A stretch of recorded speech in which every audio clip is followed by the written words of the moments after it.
Lao Tzu puts it in this way: the great Tao flows everywhere, both to the left and to the right. It loves and nourishes all things, but does not lord it over them. And when merits are accomplished, it lays no claim to them. The more, therefore, you relinquish power, trust others, the more powerful you become, but in such a way that instead of having to lie awake nights controlling everything, you do it beautifully by trusting the job to everyone else. And they carry it on for you. This seems a sort of paradox to say this, but the principle of unity, of coming to a sense of oneness with the whole of the rest of the universe, is not to try to obtain power over the rest of the universe. That will only disturb it and antagonize it and make it seem less one with you than ever. The way to become one with the universe is to trust it as another, as you would another, and say, let's see what you're going to do.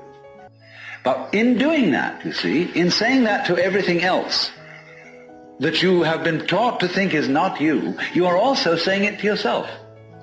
Because finally, as I pointed out, you do not know where your decisions come from. They pop up like hiccups. And when you make a decision, people have a great deal of anxiety about making decisions.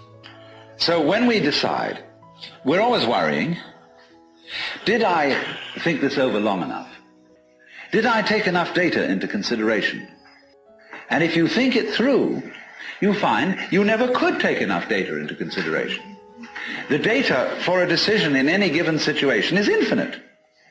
So what you do is, you go through the motions of thinking out what you will do about this.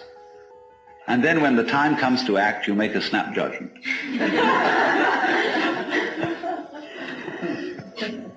I mean, I'm speaking a little extremely, making some fun of it and so on, because after all, we do occasionally get the vague outlines of things and make a right decision on rational grounds. But we fortunately forget the variables that could have interfered with this coming out right. It's amazing how often it works. But warriors are people who think of all the variables beyond their control and what might happen.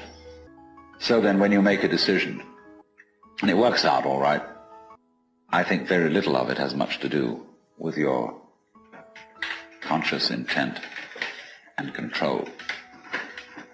The more you let go of it and trust it, as if it were quite other than you, the more you realize the inseparable identity of self and other. If you ever saw, for example, the film Kon-Tiki, this man figured out a few things as to how to make a balsa wood raft to sail from South America to the Pacific Islands.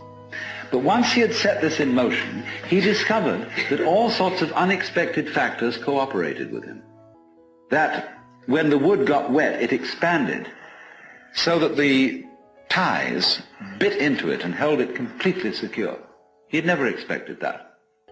And he found that as he sailed along, a flying fish would simply alight flat on the deck every morning for breakfast.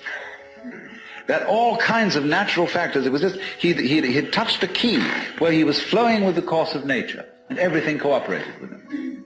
Because he had touched the key, he had made the act of faith.